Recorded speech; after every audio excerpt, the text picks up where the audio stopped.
Hello everyone, it's Imran here. Welcome back to another video. So I'm going to react to another Thomas and Friends audio story from Keitha Adams. This is his latest story in series 4 of audio stories, and this one is called Snow Problem for Gordon. That was uploaded just past Sunday on the 5th of November.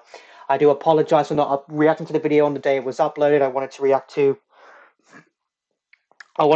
to another story that Keitha story. I found May Thomas story, one of the tales from the scrap siding, Once by 22 tells her, and because obviously I didn't read.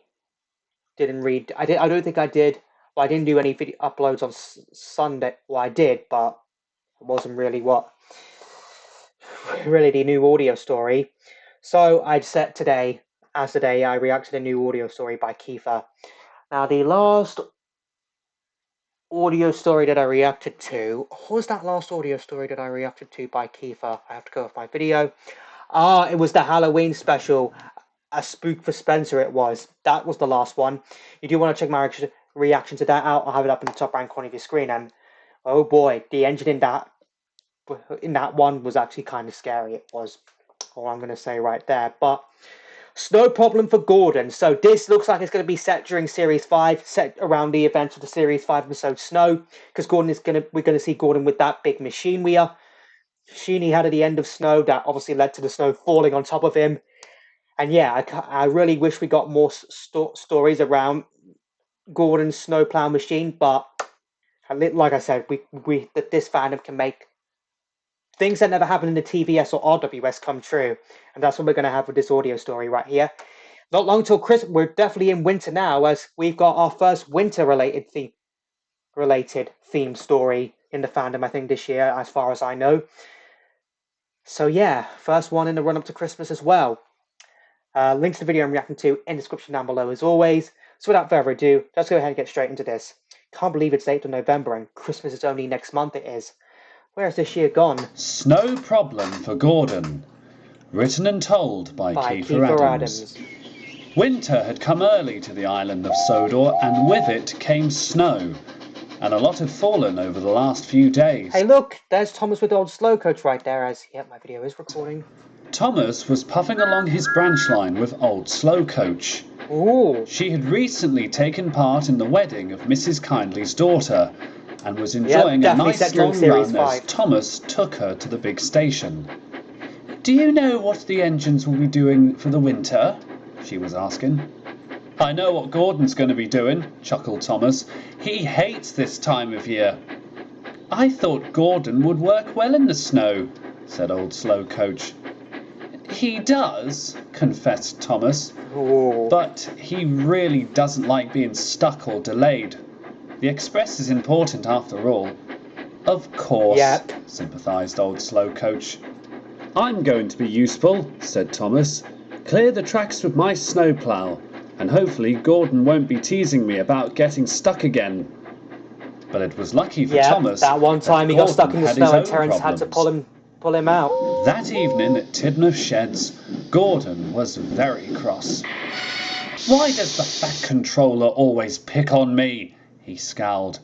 "He's not," said Edward. "Because you're the strongest engine, Gordon, he suggested you take this snow machine out tomorrow." Ooh. "Snow machine?" Gordon sniffed. "Is that what it's called? I thought it was a silly-looking truck painted in the colours of the breakdown train." "Oh, stop complaining, Gordon," huffed Duck. "You never know, it might prove useful for you." "Useful?" Gordon huffed. "I'd rather Donald and Douglas went out in the snow. We've always relied on them." "We can't at the moment," said Henry. "Douglas is just recovering from his recent repairs." "I'm sure you and a snow machine will do well for the winter." Definitely. "If I don't get on with this thing," grunted Gordon, "you'll know straight away." "I think we already know now," muttered Duck. But the conversation had soon died down, and all the engines went to sleep. Except Gordon, who stayed awake for a little while longer, wondering what he'd got himself into. The next morning, Gordon set out with the express to Kirk Ronan. Afterwards, he was to head off to Knapford Yards to collect the snow machine. Thomas So- had been instructed by So remember, season 5, the terminus I think was of the main terminus of the NWR was moved to Kirk Ronan. Really don't know why they did that, but they eventually reversed it in Series 6. They did. the Fat Controller to clear the tunnel that connected to the narrow gauge railway, and Gordon had been asked to go and help. Gordon grumbled all the way to Kirk Ronan. He really didn't want to use the snow machine. The dual gauge tunnel near When he Province reached Gate. Kirk Ronan, he told the Fat Controller to change his mind, but it had already been made up. Gordon seethed with rage as he shunted his coaches into a siding and set off for the yards. Disgraceful, he kept muttering as he puffed along. A fine, strong engine like me should be pulling the express all afternoon, not confine himself with some useless contraption. And he grumbled all the way to Knapford Yard. When Gordon arrived, the snow machine was already prepared for him. As he had said, it was a small truck painted in the colours of the breakdown train. Definitely. It had a large funnel at top where the snow would billow out when it was being cleared, and a blade which cleared away the snow when Gordon pushed it.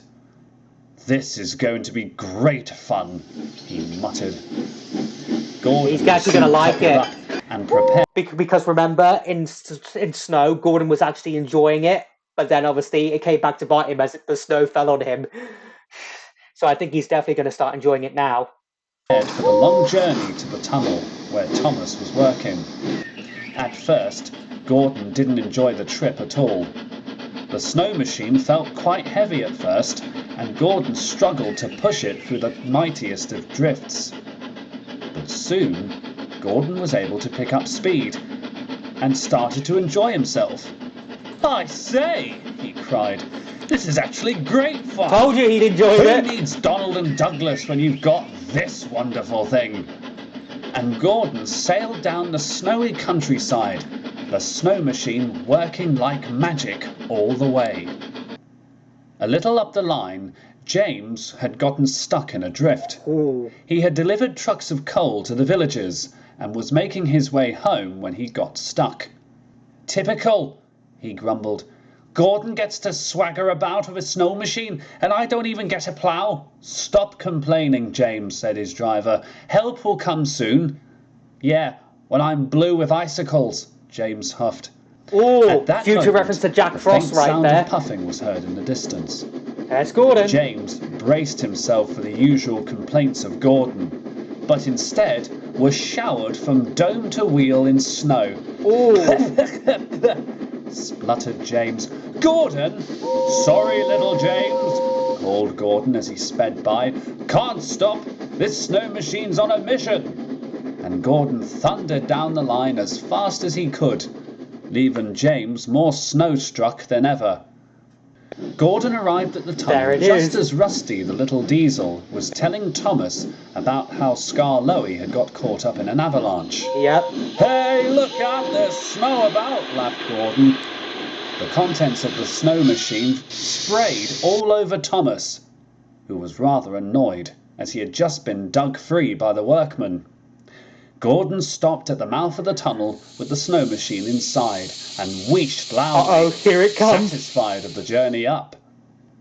But then, one minute Gordon was smiling from buffer to buffer, the next he was covered in snow which fell from the top of the tunnel. Oh. Help! cried Gordon. If Scar Loey survived an avalanche and laughed, surely a big blue engine like you would do the same, chuckled Thomas. Moaned Gordon, and soon he felt as silent as the snow. Henry was soon called up the line to free Gordon. Gordon decided to take back what he said. He likes using the snow machine now. But, as many had expected, his disinterest in snow was still there. Is that it? So at least we know what Gordon was up to, and how he got the snow machine. But oh my god, I still giggle every time when the snow just falls on Gordon and he's like, oh. and then he's like, poor, and he has to be dug out. That out. Oh, the way the snow just fell on him. Oh, I absolutely love that ending of Snow right there. This is what happens when you get too big for your buffers, Gordon. You get instant karma just like that. But yeah, that was at least no problem set for Gordon set during Series 5, folks. I really enjoyed that story I did. I mean, I can't wait for next week's one to see what the next audio story for Kiefer's going to do is all about. But I guess we'll have to wait and see. I guess we'll have to wait and see. But yeah, nothing really else to say. I thoroughly enjoyed it. I mean, like I said, all were very funny to see Gordon just get stuck just like that. Always makes me laugh every time. Um, so yeah, you do want to check out my previous Thomas reactions, whether it's an audio story or trends adaptation. I'll have a playlist up in the top right corner of your screen right now. So I hope you all enjoyed this video. If you did, hit that like button for me. Let me know in the comments down below what you thought of this audio story I reacted to. Also, let me know in the comments down below what other videos you want me to react to next. Follow me on Instagram. A link to that being in the description down below. Share this video, subscribe if you're new here, ring that bell to get notified when I upload new videos or when I post it on the community tab. And I'll see you all in the next one. Bye!